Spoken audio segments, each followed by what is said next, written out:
Hey, what's going on, beautiful people? Welcome back to the Rated TK podcast, where I invite some of my friends and colleagues onto the podcast. We talk about food, beverage, and we just get into a lot of nonsense. Yeah, we do that. And so I know this guy, but some of you may not know who he is.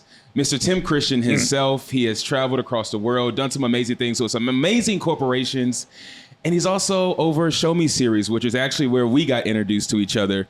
Tim, how you doing? An absolutely monumentous day. It was. It was great. For people who aren't in St. Louis, you might have felt the earth shake that day. Yeah.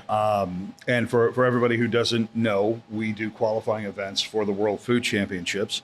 And we did one at the behest of Mike Johnson of Sugar Fire down at the Boathouse in Forest Park. Yep. And this guy shows up with the entire crew. And the contest featured two different golden tickets that were given away. And if you get a golden ticket, you get to go compete at the World Food Championships and take a shot at $100,000 at the time. It's now $150,000. And we gave away two golden tickets, and then we do the People's Choice vote, and you buried everyone. Yeah. So everybody loved Jawan. Jawan winds up winning, and I remember this dish to this day, a burger that had a mint sauce, mint on a burger, and it was stunning. It was right? great. It was great. Yeah. Like we talked about that. Like, what is this man's a crazy man. And went down and competed on the world stage and became an instant sensation. And has since done some amazing things, and I'll brag on you about that later. But that was what, 2019? Is that when that was? Was it that long ago? I think it was. No, it was middle of COVID. It was the first summer of 2021. Yeah, 2021. Yeah. Unbelievable. Wow, that feels for like forever ago. Dude, you're an old man now. Look at what happened to you. I know, right? When's that shit gonna go gray? It's only a matter of time at this point. I'm waiting. The first one, I'm going to go, oh, look, there it is. Yeah, right? Oh, my gosh. Well, no, this is great. I'm glad you're here. I'm glad you were able to make it. My pleasure. I want to dive into a little bit of what you were doing prior to, before you even jumped into the food stuff and all that type of stuff. Man. So, first off, we're at your restaurant. We're at Rated Test Kitchen. Yeah. And for those of you who don't know where that is, that's downtown. It's off Olive. In front of the old Laclede Gas and Light building. As a matter of fact, that's straight across the street. Yeah. And you called and said, guess what? I'm opening up a restaurant. And once I picked my jaw up off the floor, I said, where? And we came down, took a look at it. Yeah. And straight across the street is where my old office was at an amazing Vanguard agency called Zippatoni. Yeah. And the first floor, for those of you who are around my age, which I don't want to mention, but I'm going to date myself really fast. There was a gentleman who owned that agency named Jack Thorwegen, who is a god. Jack, if you ever see this, love you. You motivated so many people to achieve. It was incredible. And you would love this guy.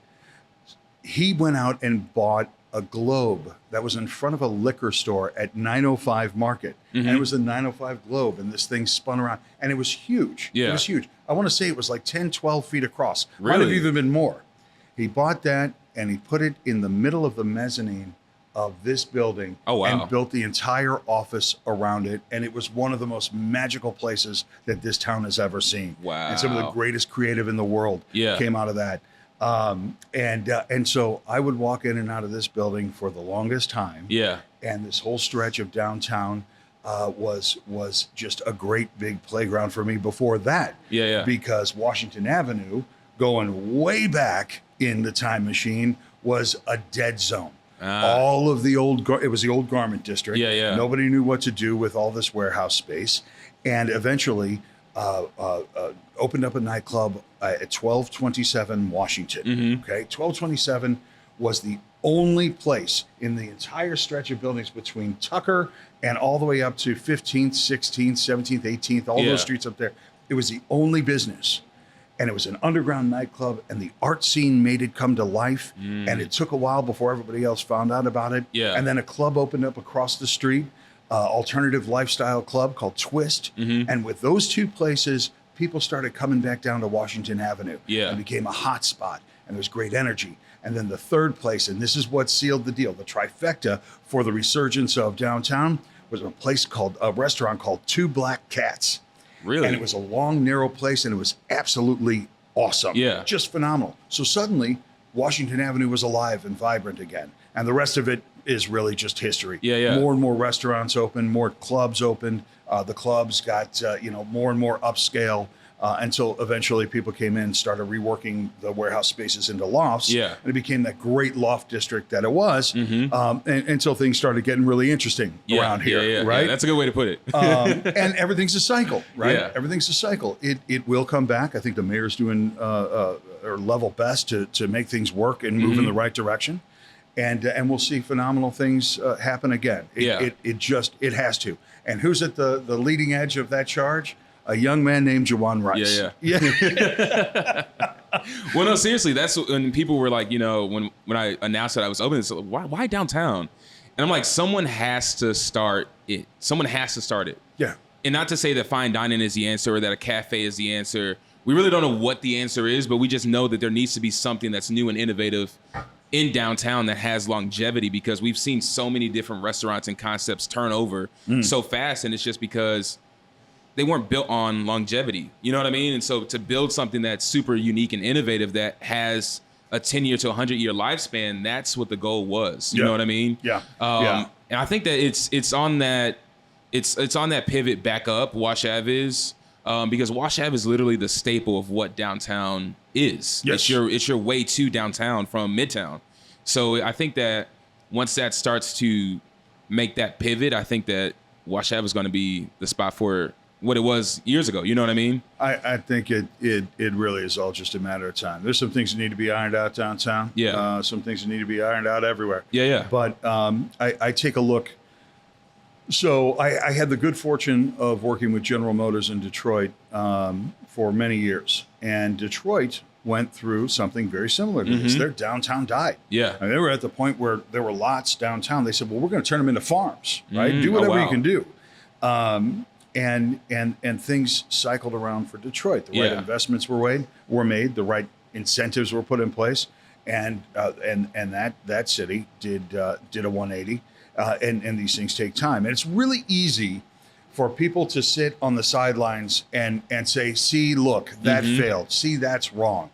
Those people are literally the most annoying human beings on the face of the earth. See, I told you it would fail. It's easy to do that. Yeah. Failing is what's supposed to happen when you're on your way to greatness, right?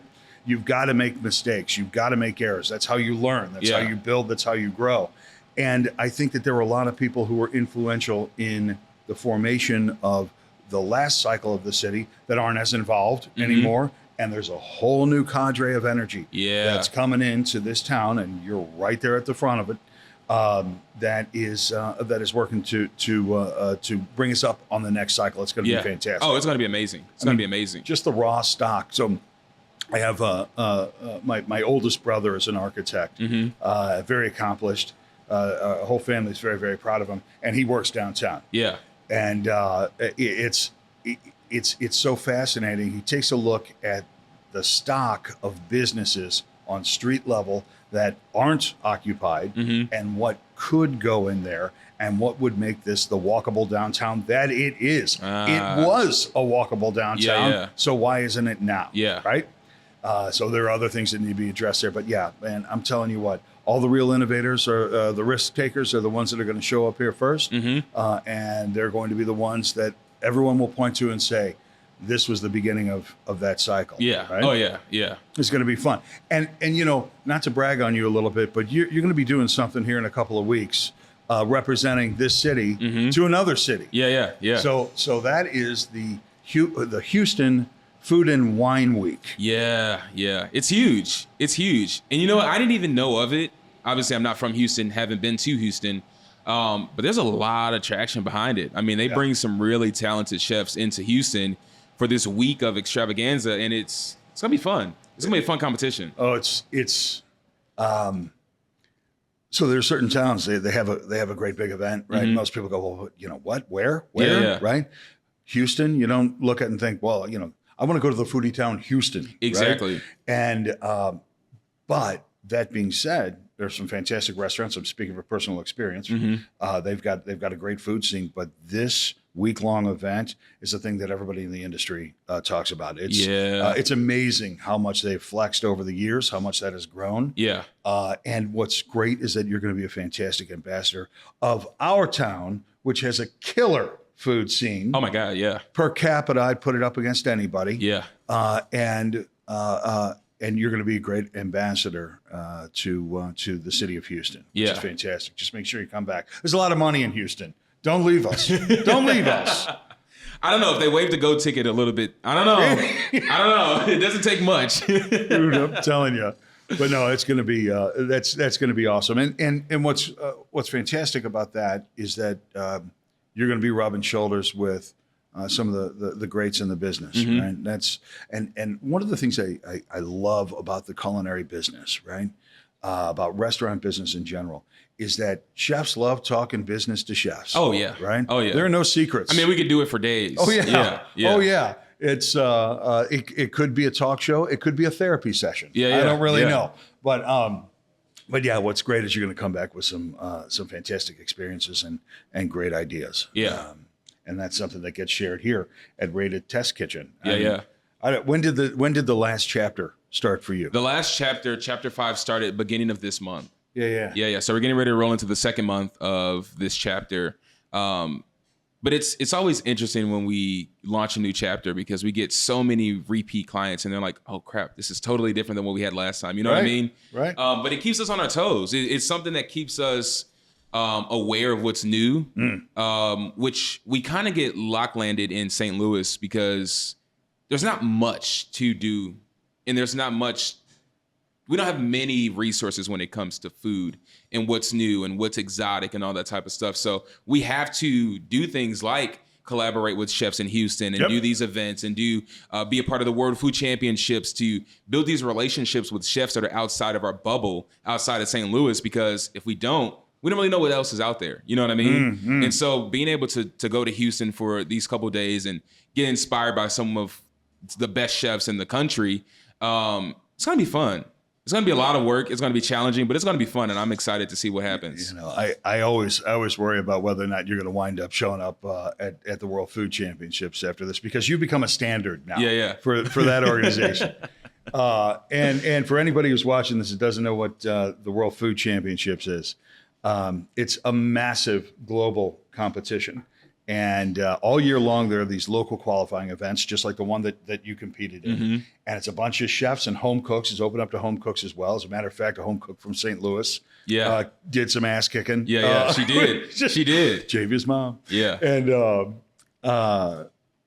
And when you win a golden ticket at one of these local events, you go down to a big event. It's a long weekend where I think last year there were 350 chef teams, not to mention past champions, over 1,500 culinary competitors in one spot.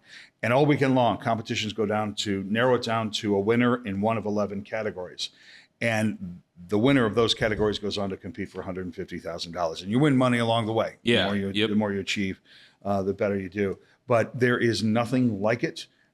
It has grown year after year. It is a phenomenal food sport competition. Yeah. And every year that you have been involved in this, you have made a mark in one way or another. Yeah. And everybody in that universe loves Jawan Rice. Everybody loves Chef JR, right? And you had the great opportunity to go for number one. Working with Chef Jack Mack. Yes, yeah. And I think one of the biggest things that they focus on, there's a lot of competitions across the U.S., across the world, but there's not a lot of competitions that have a sense of community. And I think that that's what the World Food Championship focuses on more importantly than anything else, is creating that sense of community. And so in the first year I competed in the competition, there was a community that took me in. You know what I mean? So there was Adam Pritchett, there was Jack Mack, all of these amazing chefs that work for these, or that own these companies, you know what I mean? And that have been in the industry for, I mean, Jack Mack was around when they invented cooking, you know what I mean? So, the crusty one. Yeah, exactly. But no, it's great because honestly, there may not have been a chance that me and Jack would have even crossed paths because our cooking techniques and our paths are so different. Yeah. But they're so much alike. They're so much alike. In that first year I did it, he was giving me every bit of insight that he possibly could have. 100%. He's one of the greatest instructional chefs that this town has. Yeah. Oh, yeah. He is a born teacher, born mentor, and has done. He's a hell of a member of the culinary community in this town. And very, very proud of his association with you. And you, of course, you worked side by side with the greatest saucier this town knows. Yeah. Happy Cam. Yeah. Woo, baby. There's some gosh. firepower on that team. Oh yeah. And that was a lot of fun. It was great to watch you guys just go at it.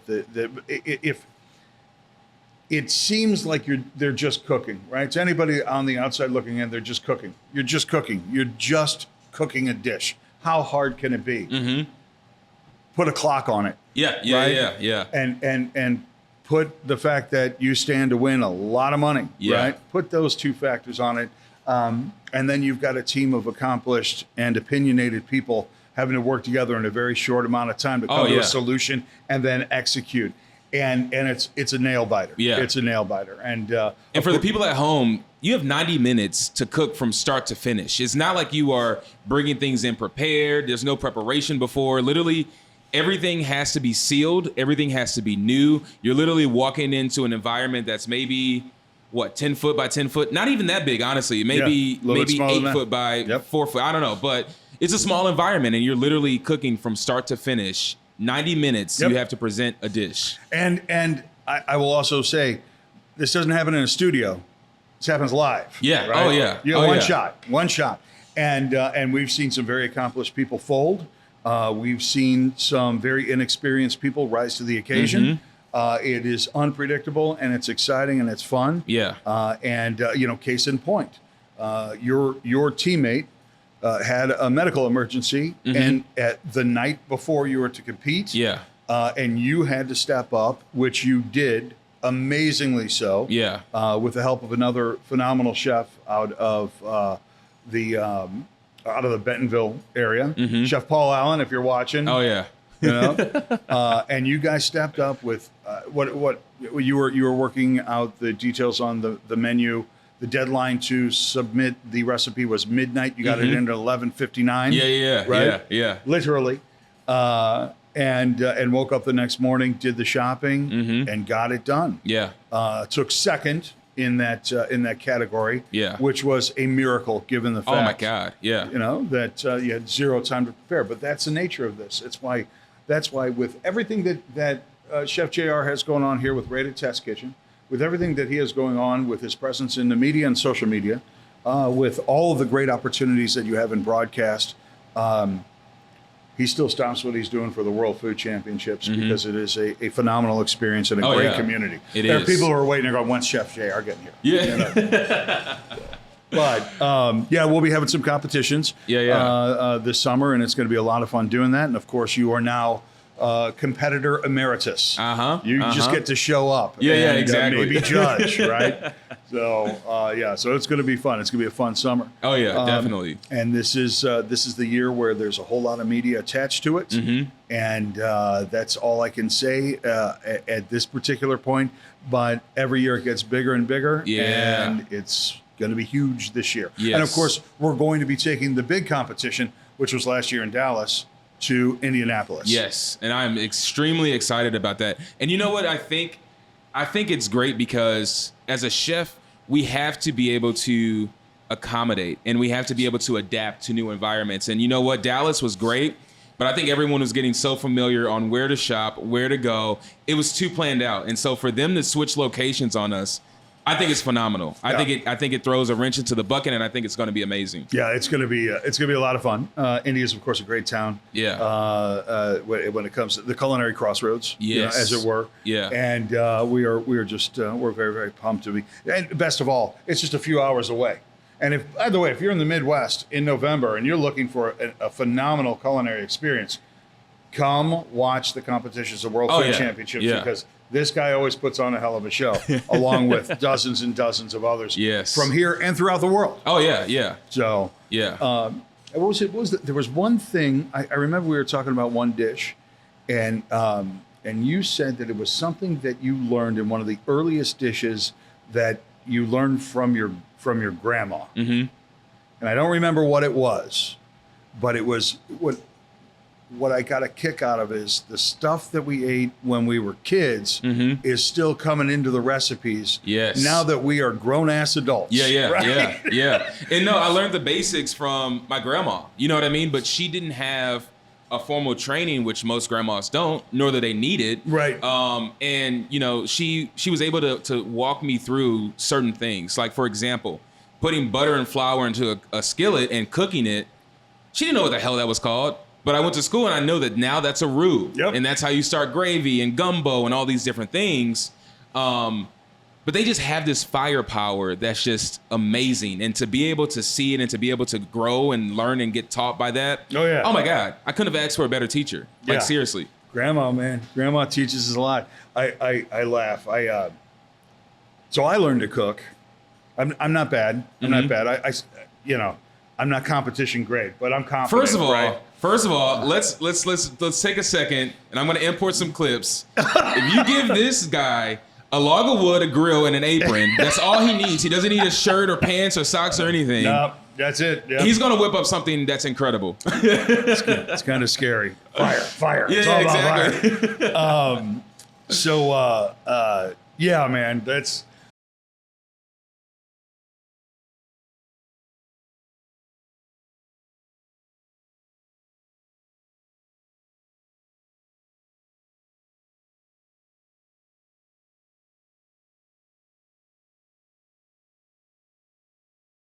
Yes, this is true. He knows this. This is our relationship. But no, it's so I learned the basics. We all learn the basics from somebody, right? Yeah. There's somebody that sparks that. And for me, growing up, so South County, right, which was the center of the universe back when I was a kid. Yeah. And Catholic grade school. White shirt, you got your navy pants, all that kind of stuff. And it let out at 3:00 every day. And we would walk all the way down Rayburn and down Spellman home. It was about an 18-minute walk on a slow day, 12 minutes on a fast day. And when you walk through the door, the phone would be ringing, and it's mom, right? Yeah. My mom was one of the first people in South County that I'm aware of that like went to work. One of the mothers that go to work in an office. Scandalous back then, right? She's working. And mom would say, okay, now go over to, she didn't ask about school. She didn't go over to the cabinet, open it up, get the Duncan Hines cake mix out, get the pans, get the Crisco, get the flour. And she would walk me through how to make a cake. Yeah. We had 5 boys in our family. We made a cake every day. Oh, right? my gosh. So I learned how to do that. Next day, you go over, the chicken has been thawing out of the refrigerator. Get that out. Take out the gizzards. Set up the pan. Preheat the oven. And she would do this while at the office. And, Stan had no idea. Her boss had no idea because she ran the office, right? And she did like a boss while telling me how to cook dinner, right? Yeah. So she would come pulling up, get off at 5:00, pull in, drive back in Mom's sassy 1976 maroon Camaro, one of the greatest cars ever, Ma.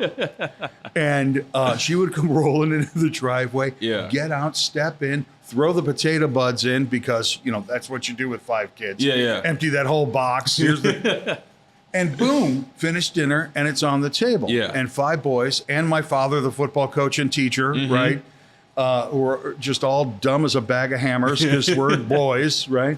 And she would feed all of us every single day. And I would play a role in doing that, and I learned how to do it.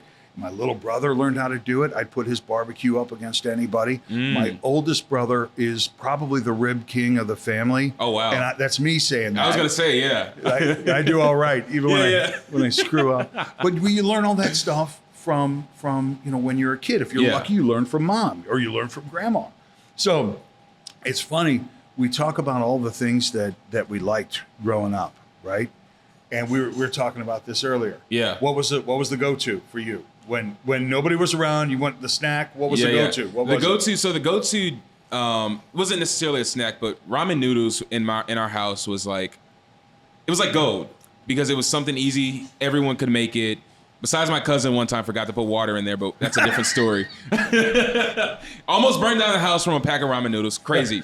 But no, and we were we threw a lot of different things in there. Some days we would add, sriracha, or we would add scallions, or just our variation of it, because everyone wanted to customize their bowl. But no, that was our go-to. It was quick. It was easy. We were able to knock it out in minutes, and we had a hot meal when there was no one else there. And I grew up with a lot of cousins, so not everyone had the grace of being able to grow up with grandma and learn how to cook and do all of these different things. I love grandma. But yeah, no, that was like our go-to. It's kind of entertaining. We see. What's interesting about that is that the ramen's a universal now. Right? Yeah. Ramen didn't really exist in South County back in the day. Yeah. Right? We were literally at the apex of prepared foods, right? When you can make mac and cheese out of a box. Yep. When TV dinners were space age. Yeah. Right? Like, that's the coolest thing. We didn't, when the first microwave showed up on our block, it was like the future had arrived. We were waiting for the jetpack to be right behind it. It was insane, my gosh. Right? And we, by the way, we had the greatest neighborhood in all of America. Yeah. It was a U-shaped neighborhood, and on our block, every family, with the exception of one, our neighbors, had at least 4 kids. Oh, right? wow. And there's a park next to our neighborhood that had a baseball diamond. When we played baseball, we fielded full teams. Are you serious? With relievers, right? And actually kind of, a couple of coaches. Like when some of the parents would go grab a 6-pack of beer. My gosh. The kind that you had to punch open. Yeah. Like that. And they'd coach. It was absolutely insane. Wow. But the funny thing is back then, everything came out of a box. Everything was one of those things that you just prepared. Yeah. You would heat and warm. Now, that's normally a bad thing. We look at that today and we're like, no, get fresh. And I think that everybody agrees that's the best way of doing it. Oh, yeah. Ramen noodles is an exception to that because it's a seasoning that makes ramen noodles. Yeah. The packaging is those noodles are absolutely perfect. Yeah. That's what's used worldwide. Even people who, they're fine with that. Ramen pack sounds good. Oh, yeah. So they're an exception to that. But other than that, a lot of people have done away with all the same foods that were our go-tos. Okay. Back in the day, there was a company called Totino's. Okay. And Totino's made these things called party pizzas, and I think they still do. Yeah. But they're basically about this big. I don't even know if that's real bread. I honestly have no idea. I don't know. It's no bigger than a saltine cracker, a little bit of sauce, some stuff that might have been sausage once, some cheese. Sausage once. And you put that into an oven for 10 minutes and pull that thing out. Yeah. And if your fingers are in the way, they will get gnawed off. Yeah. And you could take all the kids from the baseball team and throw a bunch of those party pizzas out there for just a handful of dollars. Yeah. And you're creating the gut fill that all those punks need. Yeah, right? yeah. And they also had one other thing. And anybody who remembers these, I don't know if they still do them, right? The Totino's pizza rolls. Of course. They still make those things? Of course, yeah. So for everybody that knows what Hot Pockets are, if you've never had a Totino's pizza roll, you've never experienced the magic of having the inside of your mouth just completely melted away. Obliterated. Oh my gosh, yes. I know that's 400 degrees right there, wrapped up in dough, and I'm sticking it in my mouth anyway, right? And we would make just sheets and sheets of those things, and those were fantastic. It was an easy thing for parents at the time because, listen, they're busy. They got to make Manhattans. They're having all the moms in the neighborhood are getting together, right? It's Manhattan hour. So they had those important things to do. So making pizza rolls was really easy. Yeah. But the king, and this was my all-time favorite. If you ask my mom today, she would tell you this is what everybody loved. Yeah. You go out and get a loaf of rye bread, right? And you've seen them. They're this long, looks like a baguette, and they're sliced to be about yay thin. Yeah. Lay those suckers out. Melt some Velveeta and sausage, right? The spicy sausage. Put a dollop of that on each one of them, throw it in the oven, and pull it out. And as far as everybody was concerned, you were the greatest chef of all of mankind, right? They were the greatest little party pizzas, right? So they were those were the go-tos. Those are the go-tos. If you could get those things out, and if you could cook something hot, that was a one to do. I think we may need to do a variation of that rye pizza one day. That'd be awesome. If that shows up in one of your chapters, I want to credit. Yeah, exactly. Oh my gosh. No, I think that would be fun. I want to throw a question out there for you. Go ahead. What is one meal that completely changed your outlook on food or hospitality or experience or whatever it was? What was that one meal where you were like, holy shit, there's more to this than just More to the industry or more to cooking? more to cooking? Oh, I can tell you right now. There was a place in the Central West End, and they try to keep this going. It was a landmark at the time. Yeah. It was a place called Balaban's. Huh. And Balaban's is down. It's on the north end of Euclid. I think McPherson is the cross. I mean, I think that's right. But it was an incredible restaurant. It was a great hot spot. Yeah. You know, at the time for drinks and wine, they had one of the earliest strong wine lists that wasn't at like some of the 5 stars over around here. Yeah. Right? And the steakhouses and all that stuff. The dish was beef Wellington. Really? Yes, because I had never in my entire life had it, and it was stunning. Oh, wow. Stunning, right? And on top of it, once I ate it with puff pastry that was delicate and the temperature, a tenderloin that was just a hair above mid-rare, Yeah. right? Had all the character, all the flavor, all the tenderness, everything. I had no idea how they did that. Oh, wow. And so a little bit later, I had the opportunity to ask the chef, how do you make that? How do you do that magic? What is that? What is that? Yeah. What's that pastry? And he started getting into the components of this, realizing that, number one, I'm just an idiot from South County who eats Totino's party pizzas, right? And number two, I'm curious enough to ask. Yeah. And I know just enough to be dangerous. So he walked me through that, and man, I really fell in love with it. And by the way, I got in on that place on a fake ID. Don't tell anybody. Oh, geez. Yeah. Oh, my gosh. I could get away with being older when I was like 17, right? Oh, my gosh. So yeah, that was a turning point for me. Yeah. From like looking at the artistry of menus, of restaurants, of offerings, and the artistry of cooking itself. Yeah. Right.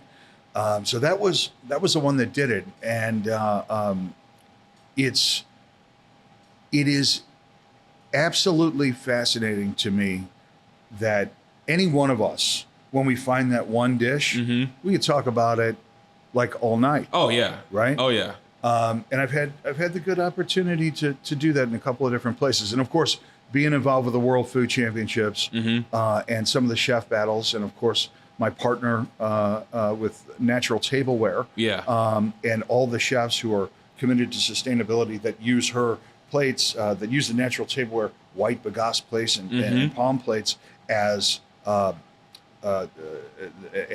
backdrop to their creations, much in the way that you do. I've seen more and more in the way of breathtaking dishes than any human being should be allowed. Yeah, right. Yeah. So it's fun, and what I find interesting about the position that you're in is that you're endlessly creative, right? I am endlessly challenged because I take a look at the dishes that you make, and I'm like, oh, that's amazing! I can't wait to eat that. I could totally do that. I can't. No, I will not. It just doesn't work that way, right? But in my mind, I'm like, hell yeah, I can do that. Or I want to do that, and it inspires me to go out and find those ingredients and have some fun at home. And you know this, our friends and our kids and our friends of friends and our neighbors, they haven't seen dishes like the kinds of things that we'll get together and cook. And when they do, their eyes are open. The scales fall. Man. We talk about how businesses when we get a delivery, we know all of our delivery drivers well, right? Exactly. And we talk like Stevie. We'll see Stevie. You're going to actually Kevin, who is one of our the drivers that delivers to the office. His birthday's coming up. He's like, now tell me about Jawan's restaurant. Right? Let me tell you. Okay. So there are people out there that are taking your creativity and learning from it. They're talking about it. And, it's fun to watch that happen. And it's not like you're the only creative guy in St. Louis. There may be one other, maybe two. But people will go out and they'll see that dish and they'll have that dish and they'll say, okay, I'm either A, going to come back here and I'm going to have that a lot, or B, I'm going to try to do that myself. And if you're inspiring people to create, man, job well done. Yeah. No, seriously. And I think that social media has so much to do with that. Yeah. Social media. I mean, I grew up on social media. And we have Totino's Pizzas coming in on none other than natural tableware. Oh, yes. NT1s. Oh, thank you so much. Look at this. This. If this came out of the oven in a South County home with a bunch of starving Catholic school kids. God, it wouldn't have made it anywhere near as far as she just walked. Fingers will be gone. Fingers will be gone. This is glorious. Oh my gosh. Thank you so I'm much. gonna stop I'm gonna hold my thought for a second. We're gonna dig into this pizza. What I have all of my guests do is to rate this how they would typically rate things. I am going to rate your favorite dish as a child. Sure. And then we're going to talk about if it's comparable to what it was then versus now. Okay. All right, deal. So we're going to jump in. All right, let's go. Yeah, let's do it. First off, what's great about this, see this is already falling apart. And this is it. It doesn't matter. It's going to get sloppy. It's going to be all over your fingers, might be all over your face. And it doesn't matter. Oh, God.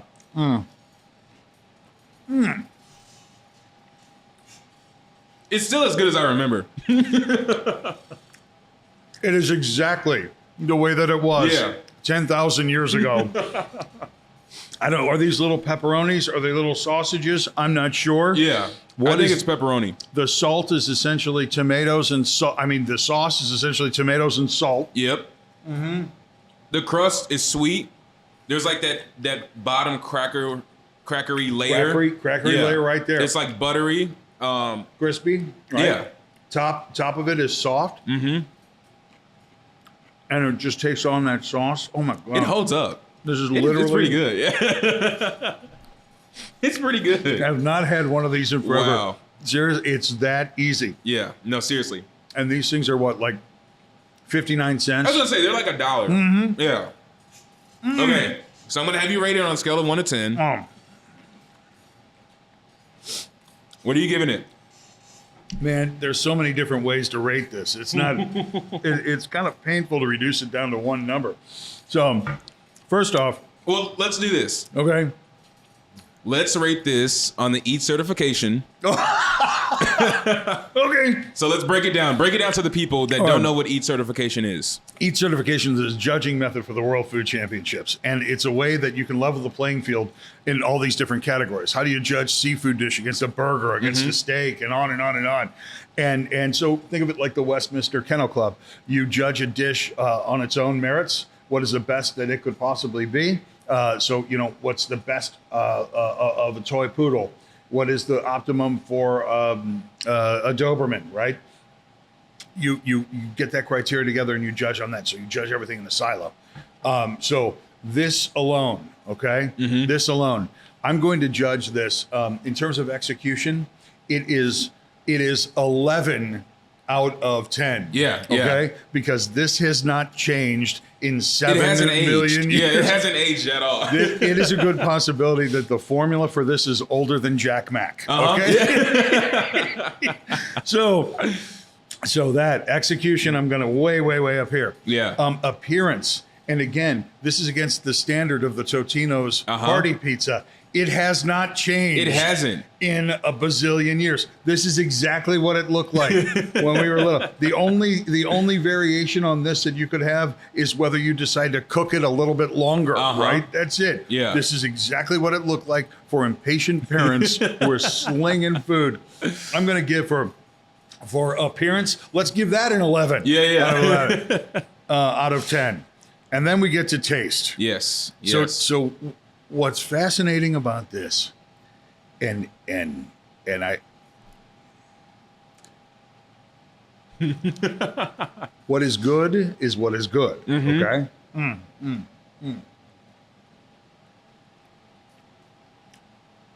It's surreal. There are a million other things that you could eat. Oh, of course. But if somebody popped this in front of me, my mouth would water like Pavlov's dog. Yes. Okay? Yeah. I'm going to give this a 900 out of 10. This thing's through the roof. Anybody you get a chance to get a Totino's party pizza and pull them out at a party, you're going to be the hit of the show. Oh, no, seriously. Seriously. And it's like the perfect canvas. If you were to go as far as to upgrade it, you could throw an aioli on there. You could throw some extra protein, an extra cheese. There's so many different things that you can do. Yeah, to just make this. I mean, it's good. It's great. It's great. So it's funny. I likened this once to making an omelet, right? Yeah. If you want to throw an egg on this, you know, Angela put an egg on anything, right? Oh, yeah. Yeah, that is, you could do that with this as well. It's really, really very forgiving, and it's just it's a fun little piece of ready-made food. Yeah. You know, what do they call them? MREs. MREs. Yeah. That's the MRE pizza. Yeah, exactly. I can't believe you went out and got this thing. So he asked me this question. Hey, man, what was your favorite snack when you were growing up? I kind of figured maybe we're going to talk about that today. But yeah, that was it. It was without question. Totino's. No, this is great. It hits so many different levels, and it hits close to home. Obviously, I had this growing up as a kid. We would throw pineapples on it. We would throw, you can throw whatever you want to. Absolutely. Obviously, it's great as is. But it's like the perfect balance of crust to cheese to sauce ratio. There's the saltiness from the pepperoni, a slight spiciness. I mean, it's good. It's great. I really get a kick out of the sauce. Yeah. The sauce has character. It does. It does. I'm stunned by that. That's one of those things. If it ain't broke, don't fix it. No, right? seriously. So, I did. I was involved years ago in the launch of a couple of DiGiorno pizzas for Kraft, right? And and I would tell everybody in our planning sessions, guys, our objective here is to get the kind of loyalty for this pizza, your DiGiorno's pizza, that people have for the Totino's party pizza. Yeah. I mean, this is like the standard. Yeah, right? yeah. Absolutely amazing. Oh my gosh. This is great. This is great. Just brilliant. Oh my gosh. So for anyone that is interested in getting into food sport or just maybe the food and bev industry at all, what piece of advice do you want to give them? Oh, listen, I'll tell you what, man, be you. JV's mom, Antoinette, is a perfect example of what, and this is a magic moment. Let me give you guys some context behind this. We go back in time. We were planning a big event for a good friend down at Work and Leisure. And as we were going down the road of planning this event, it was going to be a qualifying event. It was in the category of bacon. And we were going to serve adult beverages at another event. And JV and Cage were there. And if you don't know them, those are the owners of Poor Decisions, which is a mobile bar. And they are the greatest people. It's the most fun. Yeah. And if you ever have a reason to have a mobile bar at your event, call JV and Cage. Oh my gosh, yes. Poor Decisions. Love you guys. The name alone is, So we're in the middle of that conversation, and Javia stops Angela and says, "Wait a minute. Anybody can compete in this? Anybody? Yeah, anybody. Like, you don't have to be a chef? No. Home cooks do it all the time. A couple of years ago, a home cook won." Yeah. And she goes, "Okay, hold on a second. Mom!" And her mom shows up to an event that was being judged by you, Jack Mack, Nicole Larson from Larson's Medical Supply, people who know what they're talking about with food, right? Against a phenomenal chef, Chef Simmons, Chef Salmons from Polite Society. Polite Society, thank you very much. Chef Simmons from, he does his private events, the kitchen. And if you don't know about the kitchen, listen, you may never find out because his events sell out like 30 seconds. Okay? Follow him on Facebook and best of luck to you. It's kind of like here. Let's see, who did we have up? We had up Tina Louis B was there. Tina Louis B was competing. Who did well. Aubrey Creed was there. Aubrey Creed from down 55. Who's doing really well with her family down at that business there. It's on the edge of Crystal City, I think. Is that right? Yeah. All of these guys have gone on, are already, or have gone on to do great things. And serious competitors.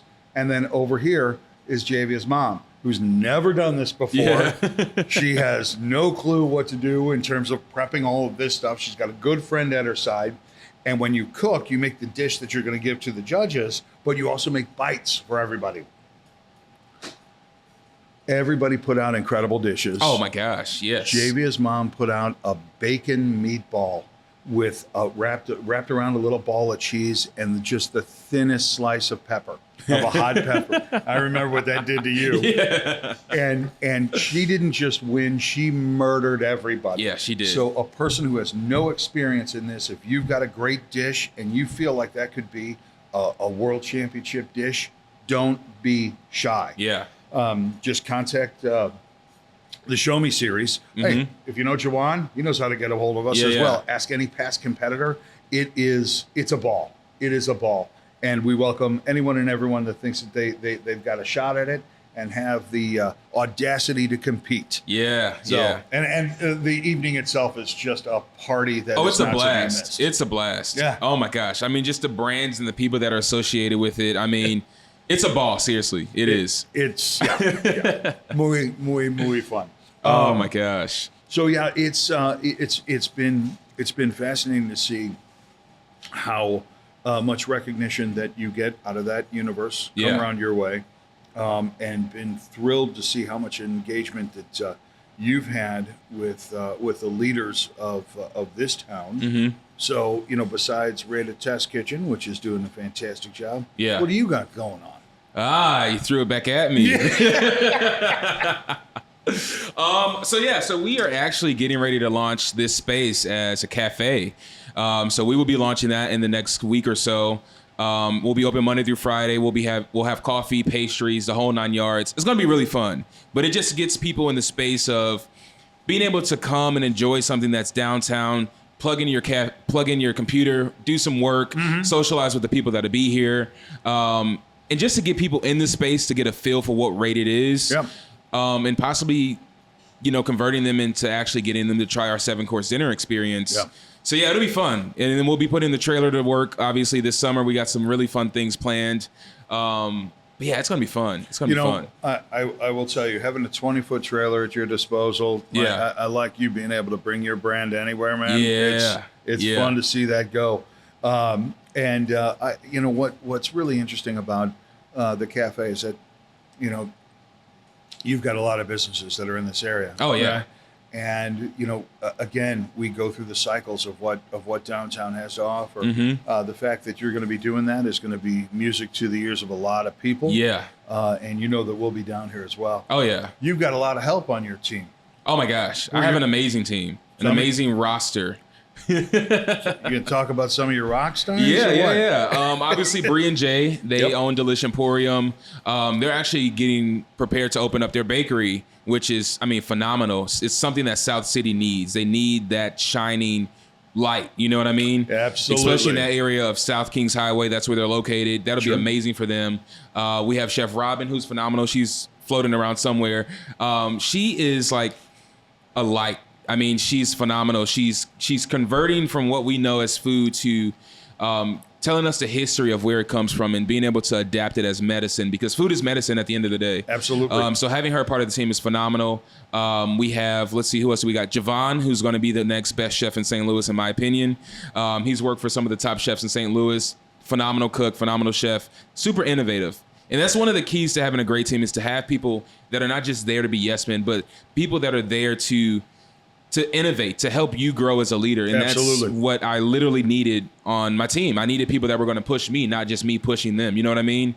And that's just great. It's great. We have obviously Chef Jazz, who's amazing, who has rocked Wash Ave at one part of time and rocked the seafood scene in St. Louis. So going with you to Houston, yes? Yes. Oh my God, we're gonna kick ass. Oh, it's gonna be fun. ridiculous. It's That's gonna be ridiculous. fun. Yeah, we're gonna show them a piece of St. Louis and East St. Louis. Right on. Yeah, no, it's gonna be fun. It's gonna be super fun. That's what I wanted to hear, man. Yeah. That was it. I'll tell you what. That's there's some magic to that. That's something that hasn't gotten that word East has not gotten a whole lot of love. Yeah, right? yeah. And it's nice to see that it is now. Exactly. So that's gonna be a lot of fun. Oh yeah. I got to the point where as this was being planned out, Yeah. part of the request was, and you may or may not be aware of this, part of the request from the Houston team was who would be the best ambassador from your culinary scene, Yeah. right? And without, really without thinking. Yeah. We talked about you and Jazz and what you've been doing. And that's going to be another thing that we're going to be paying attention to. Yeah. Competition will be what it is, but your presence there is going to be It's going to be, yeah. thoroughly appreciated. Oh, yeah. No, definitely. We'll let the mayor, the mayor, you got her phone number? Yeah, I'll shoot her a text message. Yeah, shoot her a note. Let her know what's happening. All right. My all-time favorite mayor story, right? Just be as long as because the mayor is just right over here. Yeah. And she's awesome, and a fun person. And we had an event that she was keynoting and speaking. I had the good fortune to introduce her. Yeah. And when we first talked, I said, "Listen, I got a great joke for you." She said, "Well, what is it?" And I said, and then well, that's really good. I'm going to use it. Right? And she gets up on stage and she said, "It's an honor to be here. It was a culinary event. A lot of chefs are there." And she said, being the mayor is a lot like being a chef. You think you're doing a great job until some jackass gives you a 1-star review on Yelp, right? And it was great. It was fantastic. Brought the house down, right? And so now when I reach out to the mayor's office, I just say, "Hey, just tell her it's her favorite joke writer." Yeah. Oh my gosh. No, the mayor's great. This was fun. I was so glad we were able to do this. Yeah, absolutely. Obviously, we got filled up like we were 5-year-olds Are on we Totino's out of Pizza. time? We are out of wrapping time. up? This is when we cue the music to wrap up this speech. This is when the parents would kick all the kids outside. "Don't come back till the street lights come on." Yeah, right? No, this is great, Tim. Thank you. I really appreciate you for joining me. Man. Oh, It's yeah. always good spending time with you, brother. Oh, yeah. No, this is great. Real quick before you head off, where can people find you? The easiest thing to do is get a hold of us on Show Me Series Mo on Instagram and Facebook. Just reach out to us there. We'd love to talk to anybody who likes to compete. We are very much committed to a path of sustainability in all of this. So if you've got an operation that wants to talk sustainability as well, reach out to me. I would be thrilled to talk to anybody who wants to move forward in this space and help the city grow, much the way this young man is doing. Yes, no, definitely. And I think that we're going to end it on that note right there. Thank you guys so much for tuning into the Rated TK podcast. If you guys have made it this far, make sure you leave what your favorite topping of Totino's pizzas is. Make sure you guys like, comment, and subscribe, and we will see you guys in the next episode. Peace.